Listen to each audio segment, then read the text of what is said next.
Terima kasih.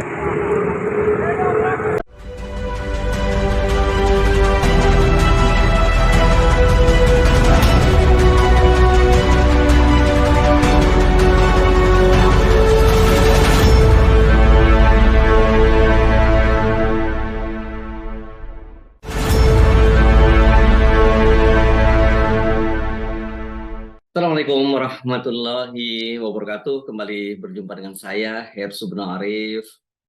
Apa kabar Anda semua? Selamat menikmati akhir pekan. Protes dan gugatan terhadap peraturan pemerintah pengganti Undang-Undang Cipta Kerja terus berlanjut. Masyarakat sipil dan oligarki yang mengendalikan pemerintahan ini kelihatannya sedang beradu cepat.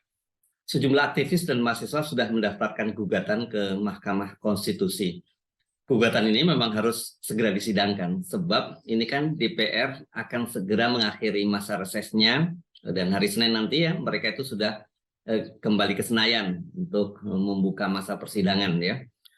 Hampir dapat dipastikan bila kita melihat proses lahirnya Undang-Undang Omnibus Law yang juga dikebut oleh DPR, maka DPR kali ini juga akan segera mengesahkan kembali peraturan pemerintah pengganti Undang-Undang Ciptaker itu sebagai undang-undang. Mereka kelihatannya tidak akan peduli, walaupun banyak sekali protes-protes bermunculan dan juga sedang berlangsung gugatan di Mahkamah Konstitusi. Kalau kemudian DPR mengesahkan ini menjadi undang-undang, maka ya objek gugatannya itu jadi hilang gitu ya. Perpu ini sangat jelas kelihatan sekali melalui kalau lihat prosesnya dan juga alasan argumen-argumen yang disampaikan oleh pemerintah itu kelihatan sekali kalau itu hanya akal-akalan ya.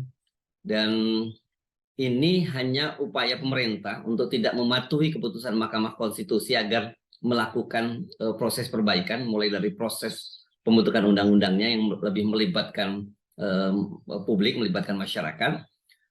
Jadi lebih baik diterpedo saja gitu, walaupun sebenarnya kan kita tahu bahwa Mahkamah Konstitusi itu memberi syarat atau yang disebut sebagai inkonstitusional bersyarat selama 2 tahun. Artinya dalam masa 2 tahun itu, tenggang waktu 2 tahun itu, pembentuk undang-undang dalam hal ini DPR dan pemerintah diminta untuk melakukan perbaikan. Tapi alih-alih melakukan perbaikan, langsung saja diterbitkan Perpu tadi. Para penggugat juga menuntut agar Ketua Mahkamah Konstitusi Anwar Usman, yang sekarang ini sudah menjadi adik ipar dari Presiden Jokowi, tidak menjadi hakim yang mengadili gugatan tersebut. Ini sangat menarik ya, karena alasannya saya kira masuk akal, sebab ini mereka khawatir muncul konflik of interest. Masuk akal juga sih, rasanya nggak mungkin ya Pak Anwar Usman itu bisa bersikap objektif, karena yang digugat ini adalah sebuah perpu, peraturan pemerintah pengganti undang-undang yang diterbitkan oleh kakak iparnya sendiri. Apalagi kalau melihat ngototnya Presiden Jokowi menerbitkan perpu tersebut, menunjukkan bahwa Pak Jokowi ini punya kepentingan yang sangat besar dan tidak bisa ditawar-tawar. Jadi apa mungkin Pak Anwar berani mengambil keputusan yang bertentangan dengan kehendak dari Pak Jokowi? Apa sesungguhnya latar belakang terbitnya Perpu ini, dan benarkah memang ada justifikasi atau alasan pembenar bahwa ada kegentingan memaksa? Ya, itu seperti dikatakan oleh Menko Polhukam Mahfud MD. Jumlah pimpinan organisasi buruh itu ada puluhan ya, hari Kamis kemarin itu menggelar aksi di pintu masuk gedung MPR DPR. Mereka sengaja, ini memang hanya simbolisasi saja. Mereka tidak mau bertemu dengan anggota DPR karena mereka tahu bahwa pasti DPR itu akan mengesahkan undang-undang itu. Karena itu mereka mengambil momentum dengan membacakan pernyataan sikap mereka itu di pintu masuk ya gedung MPR DPR di Jalan Gatot Subroto. Mereka dengan tegas menolak Perpu Cipta Kerja. Oke, terima kasih. Selain para pimpinan buruh itu, dalam aksi ini pembacaan sikap itu hadir juga para aktivis dari civil society, dan beberapa diantaranya itu ada juga ahli hukum tata negara seperti Ferry Amsari dari Pusako Universitas Andalas Sumatera Barat, dan juga Refli Harun, ini pakar hukum tata negara yang sekarang mungkin Anda lebih kenal dia sebagai YouTuber ya. menarik untuk menyimak analisis para aktivis sosial civil society ini. Koordinator Greenpeace Asia Tenggara, Tata Mutasya, dengan tegas membantah bahwa Perpu diterbitkan karena ada kegentingan yang memaksa. Menurut dia, yang genting itu adalah para oligarki yang menopang pemerintahan Jokowi. Alasannya kegentingan, ini benar memang ada kegentingan. Jadi tidak ada yang salah sebetulnya dengan Perpu ini kalau soal kegentingan.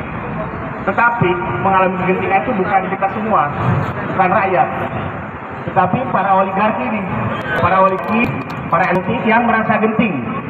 Karena saat ini bisnisnya belum pada selesai, konflik kepentingannya belum selesai, masih mau dilanjutkan.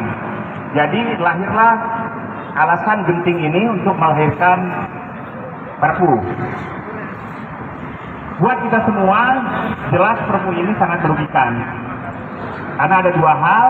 Yang pertama, soal buruh yang jelas-jelas perlindungannya akan terus dikurangi secara besar-besaran dan akan sangat terasa. Dan ini sangat mencederai nilai-nilai keadilan sosial.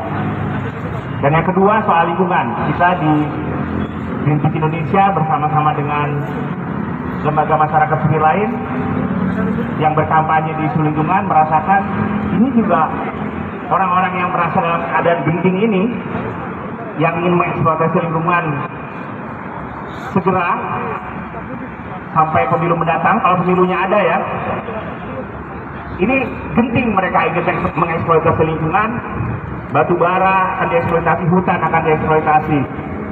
Di batu bara misalnya, isu keadilan ini sangat terlihat ketidakadilan dalam eksploitasi batu bara. Bayangkan kawan-kawan buruh dan teman-teman semua, biaya produksinya $12 per metrik ton. Ini saya bicara angka sedikit. Dijual di atas $300 per metrik ton. Jadi untungnya. Lalu bayar royalti hanya 13,5% sekarang. Kalau Perpu ini tidak dibatalkan, akan bayar ribuan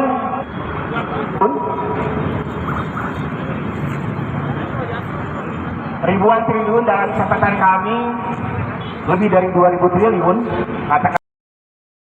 Ahli hukum tata negara Ferry Amsari punya cerita menarik tentang pengertian kegentingan memaksa. Sebab ternyata ini Menko Polhukam Mahfud MD yang kemarin ikut mengumumkan Perpu itu, sewaktu dia menjadi ketua Mahkamah Konstitusi sudah memutuskan ada 3 syarat kegentingan memaksa, dan yang sekarang ini sama sekali tidak masuk dalam kriteria itu. Terima kasih sudah diberi kesempatan. Saya paling ceritakan yang buruk-buruknya. Pertama, Perpu ini janggal.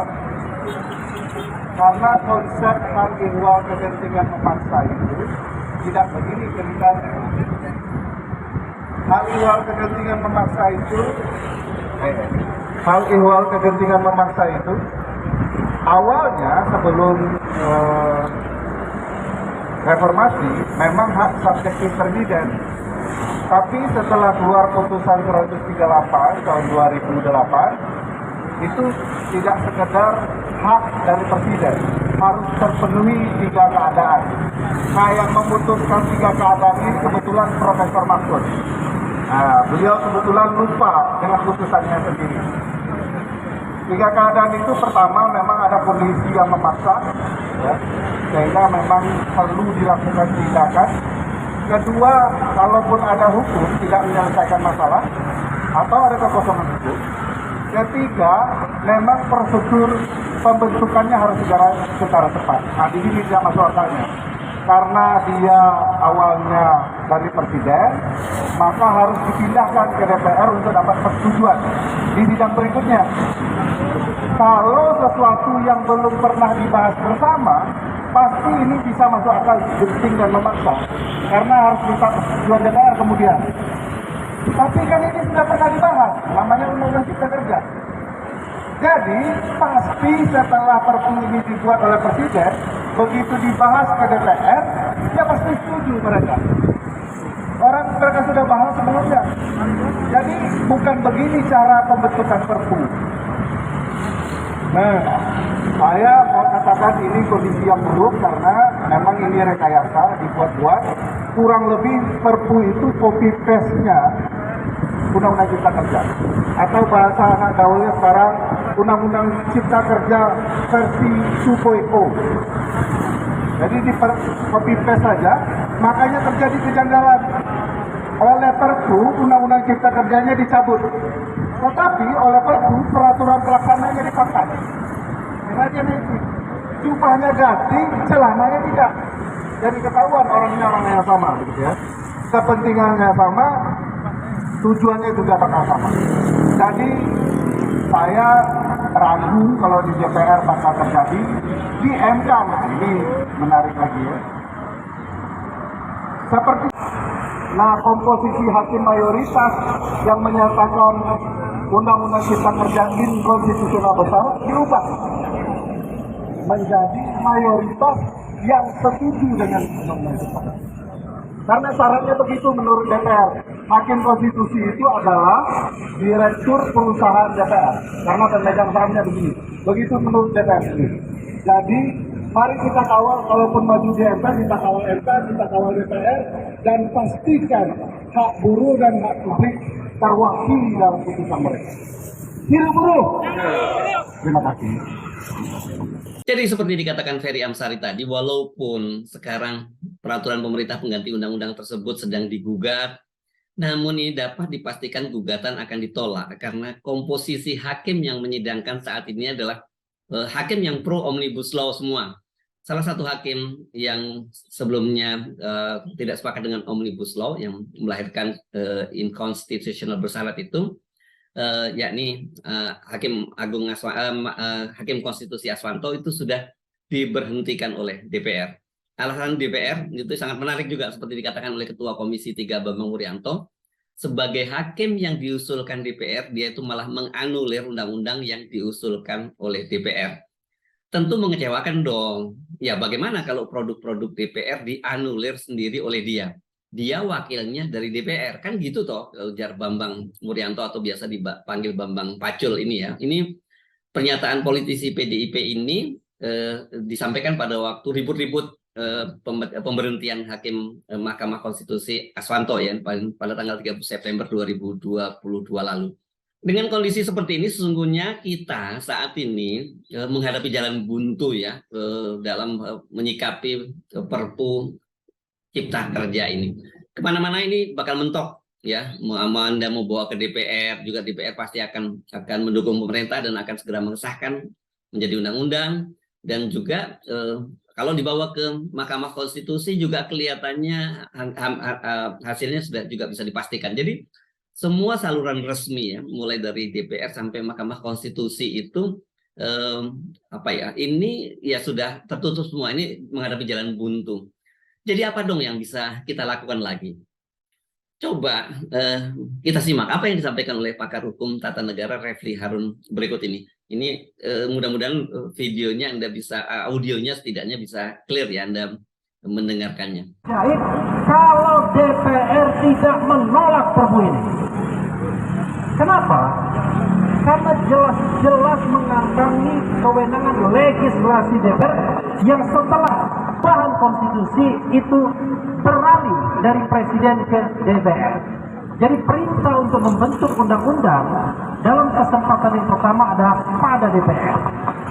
Soalnya adalah bagaimana kalau DPR juga tiba-tiba mengabulkan Undang-Undang Cipta Kerja? Kira-kira buruh mau ngapain?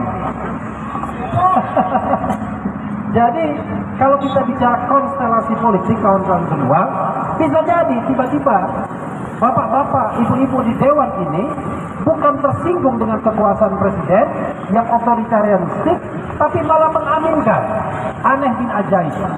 Padahal jelas-jelas mengangkangi kewenangan konstitusional mereka.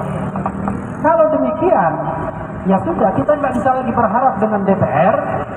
Kita datang lagi ke Mahkamah Konstitusi.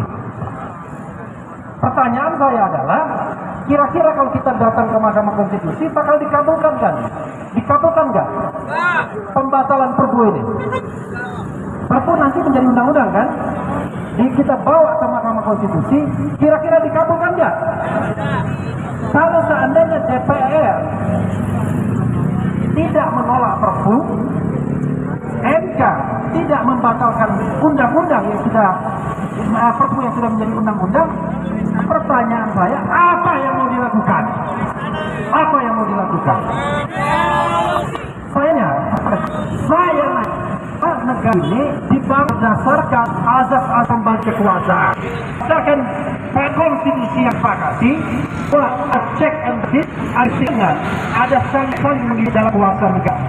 Tidak boleh kekuasaan presiden mengurangi dan langkah kuasanya ke dalam lain saja. Tidak seperti dalam hukum kita sudah tuliskan konstitusi kita. Jadi sobat semuanya, kawan-kawan semua saya hanya ada Perpu menjadi tidak dibatalkan tidak dilakukan oleh MK. Apa yang mau kalian lakukan? Apa yang mau kalian lakukan?